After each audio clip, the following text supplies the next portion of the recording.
Hello friends, मैं हूं आपका दोस्त डॉक्टर शैल गुप्ता और आज मैं बात करने जा रहा हूं मेलाकेयर क्रीम के बारे में। ये एक बहुत इम्पॉर्टेंट क्रीम है जो पिगमेंटेशन के ट्रीटमेंट के लिए यूज़ की जाती है, कॉमनली प्रिस्क्राइब भी की जाती है और काफ़ी लोग इसे सेल्फ यूसेज या फ्रेंड के रिकमेंड करने पर भी इस्तेमाल करते हैं। तो आज हम बात करेंगे इस क्रीम के इंग्रेडिएंट्स के बारे में, क्या सेफ है इस क्रीम को यूज़ करना या आप कितने समय तक यूज़ कर सकते हैं, कैसे इसे यूज़ करना चाहिए, क्या प्रॉब्लम्स आपको आ सकते हैं इस क्रीम के इस्तेमाल से, इन सब बातों को हम डिटेल में डिस्कस करेंगे।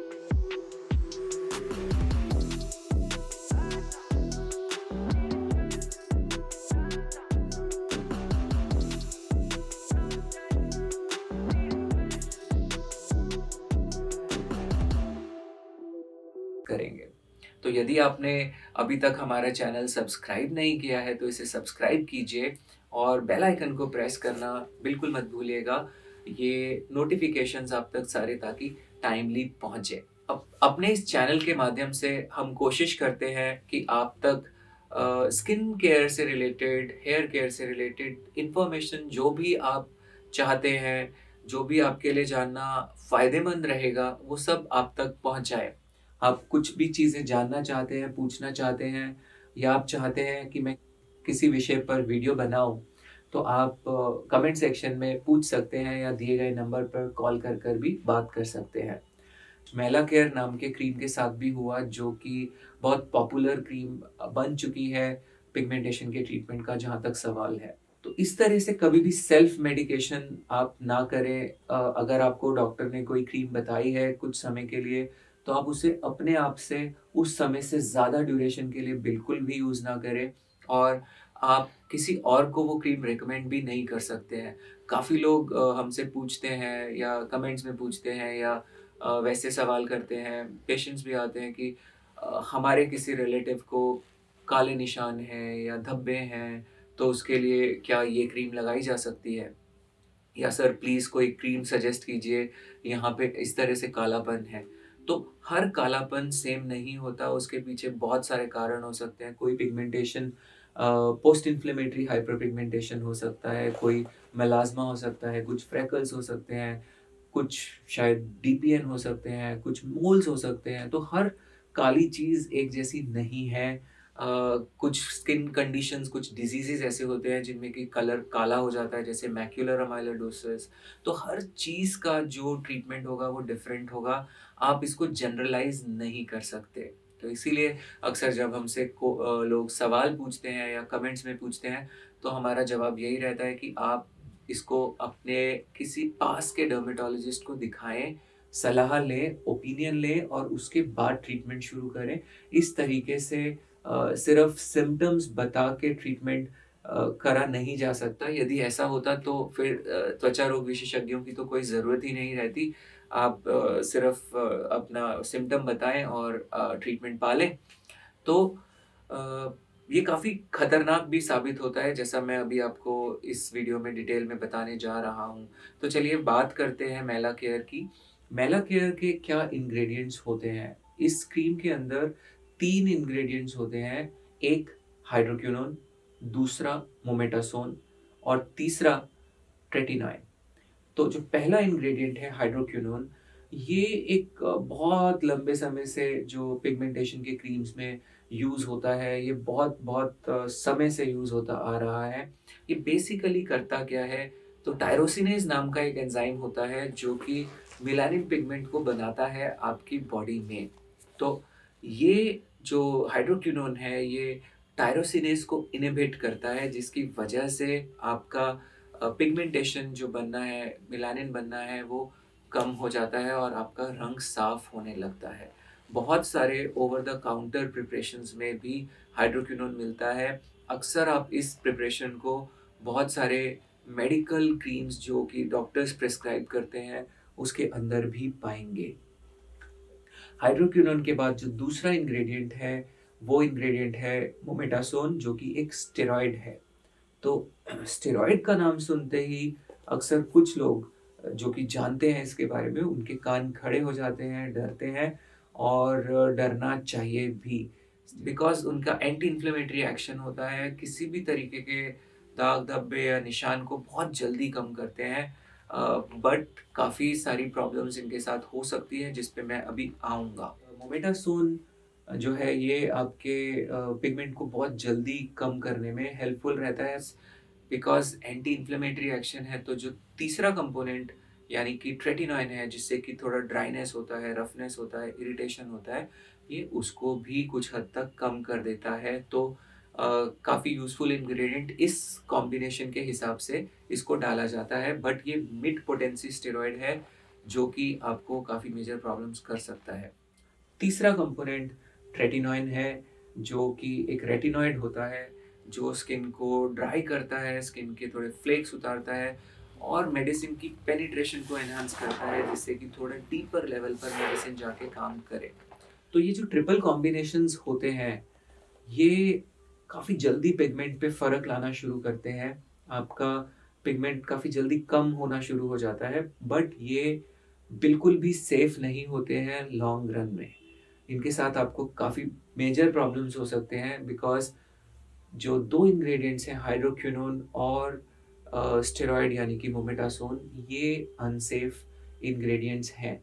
तो पहले इंग्रीडिएंट की बात करते हैं, यानी कि हाइड्रोक्विनोन। हाइड्रोक्विनोन लॉन्ग रन में आपको एक कंडीशन करता है स्किन का, जिसमें कि स्किन सारा काला पड़ जाता है और ज़्यादा, जिसको ऑन्क्रोनोसिस बोलते हैं। ये कंडीशन में आपकी स्किन ज़्यादा डार्क हो जाती है, थोड़ी थिक भी दिखती है और ख़राब नज़र आती है। लॉन्ग रन में आप हाइड्रोक्विनोन बेस्ड प्रिपरेशंस को बिल्कुल भी यूज़ नहीं कर सकते। कोई भी डिपिगमेंटिंग क्रीम या फेयरनेस क्रीम आप यदि यूज़ कर रहे हैं, तो सावधान रहिए अगर हाइड्रोक्विनोन उसके अंदर है। बहुत सारे पॉपुलर ब्रांड्स जो आप एडवर्टाइज़मेंट्स के ज़रिए देखते हैं, जो छाए रहते हैं इंडियन या एशियन मार्केट्स में गोरेपन की क्रीम्स, उनके अंदर ये इंग्रीडिएंट रहता है, हाइड्रोक्विनोन। दूसरा इंग्रेडिएंट जो मोमेटासोन है, जो कि एक स्टेरॉइड है, इसके साथ बहुत मेजर प्रॉब्लम्स हो सकते हैं। जैसे कि मैंने और भी अपने कुछ वीडियोज़ में स्टेरॉइड इंड्यूस्ड फेशियल डर्मेटोसिस के बारे में डिस्कस किया है। एक और कॉमन स्टेरॉइड जो बहुत कॉमनली यूज़ किया जाता है घरों में, वो है बेटनोवेट। बेटनोवेट बहुत लोग यूज़ करते हैं और ये एक हाई पोटेंसी स्टेरॉइड है, जो आपकी स्किन को बहुत ज़्यादा डैमेज कर सकता है। आप इसको नहीं यूज़ कर सकते, बट बहुत पॉपुलर है ये क्रीम। इसके बारे में वीडियो का लिंक डिस्क्रिप्शन में दिया गया है। प्लीज़ इस वीडियो को ज़रूर देखें और शेयर करें उन लोगों के साथ जो बेटनोवेट या इस तरीके के स्टेरॉइड बेस्ड क्रीम्स यूज़ करते हैं। तो क्या होता है जब आप स्टेरॉइड बेस्ड क्रीम लंबे समय तक यूज़ करते हैं, आपकी स्किन सेंसिटिव हो जाती है। इनिशियली पिगमेंट जल्दी कम होता है, बाद में आपकी स्किन इन दवाइयों को टॉलरेट करने लगती है और पिगमेंट कम होना तो दूर, ग्रेजुअली और बढ़ता है। तो अक्सर वो लोग जिन्होंने मेलाकेयर को यूज़ किया है, उन्होंने देखा होगा कि जब वो यूज़ करते हैं तो फ़र्क आ जाता है। जब वो उसको छोड़ते हैं तो कलर दुगना वापस आता है, फिर यूज़ करते हैं तो थोड़ा कम हो जाता है, फिर छोड़ते हैं तो बढ़ता है। तो ये डिपेंडेंस डेवलप हो जाती है इस क्रीम के ऊपर। तो 2 चीज़ें स्टेरॉइड्स के साथ देखी जाती हैं, एक डिपेंडेंस, दूसरा टॉलरेंस। तो टॉलरेंस जब होने लगती है, तो जो भी आपको असर वो दवा दे रही थी, वो असर भी आना बंद हो जाता है।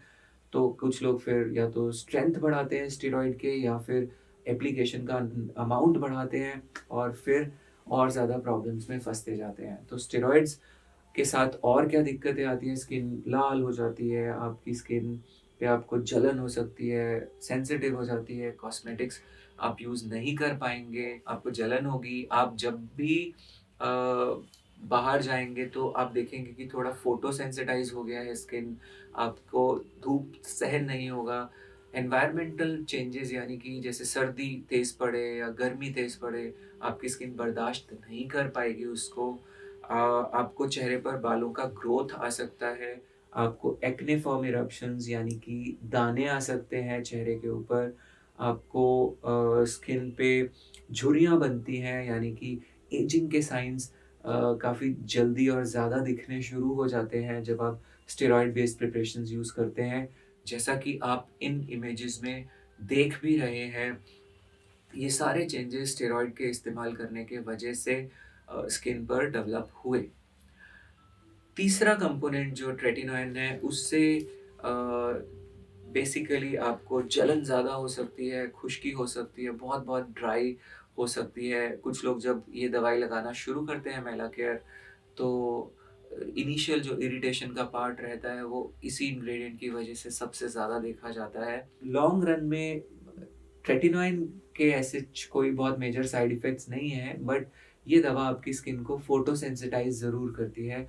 तो जब भी आप मेलाकेयर या ऐसी कोई क्रीम यूज़ करते हैं, तो इसको आपको नाइट में यूज़ करना होता है। आप इसको दिन में बिल्कुल नहीं लगा सकते। दिन में ये क्रीम आपकी स्किन को बर्न कर देगी। ऐसा इसके ट्रेटिनोइन कंपोनेंट की वजह से है। कुछ और भी ट्रिपल कॉम्बिनेशंस इस तरीके के आते हैं जिसमें कि स्टेरॉइड की स्ट्रेंथ को कम करने की कोशिश की जाती है। हाइड्रोक्विनोन की भी स्ट्रेंथ आप देखेंगे इसके अंदर जैसे 2% है। इसका एक और वेरिएंट आता है मेलाकेयर फोर्ट के नाम से, जिसमें कि ये 4% होती है। तो ये डिफरेंट डिफरेंट स्टेरॉइड्स को भी चेंज करके, जैसे फ्लूसिनोलोन के नाम से एक स्टेरॉइड है जो कि कुछ कॉम्बिनेशंस में पाया जाता है, कुछ कॉम्बिनेशंस में हाइड्रोकॉर्टिसोन जो कि एक लाइटर स्टेरॉइड है, उसको यूज़ किया जाता है। तो डिफरेंट डिफरेंट कॉम्बिनेशंस आपको मिलेंगे।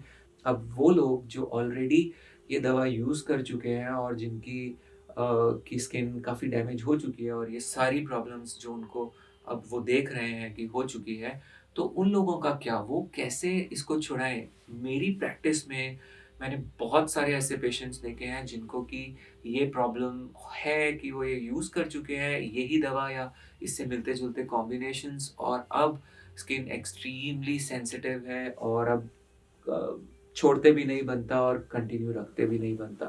तो बहुत पेशेंस चाहिए इस क्रीम को। जब आप छोड़ने की कोशिश करेंगे, डर्मेटोलॉजिस्ट के साथ एसोसिएट होके उनको दिखा के करें। कभी-कभी हमें टेपरिंग करनी पड़ती है, ऑल ऑफ अ सडन हम इन कॉम्बिनेशंस को नहीं छोड़ पाते। मैंने जो स्टेरॉइड के ऊपर वीडियोज़ बनाए हैं, उनमें काफ़ी डिटेल में डिस्कस किया है कि क्या करें इन दवाइयों को जब आप आदी हो चुके हैं, यूज़्ड टू हो चुके हैं, और कैसे आप इन दवाओं से छुटकारा पा सकते हैं। तो पेशेंस बहुत इम्पोर्टेंट पार्ट प्ले करेगा। आपको बहुत वेट करना है, बहुत आराम से। बीच-बीच में ऐसे समय आएँगे जब आप देखेंगे कि आपकी स्किन थोड़ी रिकवर कर रही है, फिर अचानक एकदम से बहुत ज़्यादा खराब हो गई है स्किन की स्थिति, फिर थोड़ा रिकवर किया, फिर थोड़ा खराब हुआ। बट इसमें हौसला रखें, और इसमें अच्छे से सनस्क्रीन का इस्तेमाल बहुत ज़रूरी होता है डे टाइम में। मॉइस्चराइज़ेशन बहुत इम्पोर्टेंट है, non drawing face wash use करने चाहिए। कभी-कभी लाइटर स्ट्रेंथ का स्टेरॉइड हमें टेपरिंग के लिए यूज़ करना पड़ता है, जो कि ऑब्वियसली आप डर्मेटोलॉजिस्ट आपको बताएँगे इसके बारे में। तो इसी तरह कुछ ऐसे भी प्रिपरेशंस मार्केट में आते हैं जिनमें कि स्टेरॉइड नहीं होता है, मोमेटासोन या और कोई दूसरा, बट हाइड्रोक्विनोन है। तो सिर्फ़ हाइड्रोक्विनोन बेस्ड प्रिपरेशंस, ये जो ट्रिपल कॉम्बिनेशन प्रिपरेशंस होते हैं, इनसे रिलेटिवली सेफ़र होते हैं, बट उनको भी आप लॉन्ग टर्म यूज़ नहीं कर सकते हैं। तो कभी भी जो भी आपको दवा दी जा रही है, उसको प्लीज़, प्लीज़, प्लीज़ सिर्फ़ उतने समय के लिए ही यूज़ करें जितने समय के लिए आपके डॉक्टर ने आपको सजेस्ट किया है, और अपने आप को प्रिस्क्राइब दवाई आप किसी और अपने रिलेटिव को या फ्रेंड को प्लीज़ नहीं सजेस्ट करें। यदि आपको कुछ सजेस्ट ही करना है, तो आप ये वीडियो सजेस्ट करें जिसमें कि वो देखें और जानें कि क्यों इन दवाइयों का इस्तेमाल अपने आप से घातक साबित हो सकता है। तो पिगमेंटेशन एक ऐसी प्रॉब्लम है जो कि काफ़ी लोगों को परेशान करती है, और लोग डिफरेंट डिफरेंट तरह के दवाइयाँ यूज़ करते हैं। मैंने अपनी प्रैक्टिस में देखा है, काफ़ी लोग पार्लर्स से कुछ क्रीम्स ले लेते हैं, या कुछ सो कॉल्ड जादुई या चमत्कारिक क्रीम्स भी यूज़ करते हैं जो कि बहुत बड़े-बड़े क्लेम्स के साथ दी जाती हैं। बहुत सारी ओवर द काउंटर जो एडवर्टाइज्ड मेडिसिन्स होते हैं वो भी यूज़ करते हैं। बट इन दवाइयों में स्टेरॉइड हो सकता है जो आपकी स्किन को ठीक करने की बजाय और दुगना-तिगुना खराब कर सकता है। तो मेरी आपसे यही गुज़ारिश रहेगी कि आप अपने आस-पास के डर्मेटोलॉजिस्ट को कंसल्ट करें जब भी आप पिगमेंटेशन या ऐसी कोई समस्या को देख रहे हैं। और यदि आप इस बारे में और जानकारी चाहते हैं तो कमेंट सेक्शन में पूछ सकते हैं, या फिर आप हमें दिए गए नंबर पे कॉन्टैक्ट भी कर सकते हैं। हमारी एक वेबसाइट है www.satyaskinlaser.com। ये वेबसाइट पर हमने काफ़ी डिटेल में पिगमेंटेशन या उससे रिलेटेड या और दूसरे स्किन रिलेटेड प्रॉब्लम्स को डिस्कस किया है। हमारा एक इंस्टा हैंडल है जहाँ पर जिसका लिंक दिया गया है, आप इसको फॉलो कर सकते हैं। बहुत अच्छी इन्फॉर्मेशन आपको यहाँ भी मिलती है, आप मुझे फ़ेसबुक पे भी फॉलो कर सकते हैं। तो यदि आपने अभी तक ये चैनल सब्सक्राइब नहीं किया है, तो इस तरीके की और इन्फॉर्मेशन पाने के लिए आप सब्सक्राइब करें हमारे चैनल को और हमारा वीडियो इतनी पेशेंटली देखने के लिए धन्यवाद। Thank you, love yourself, stay blessed.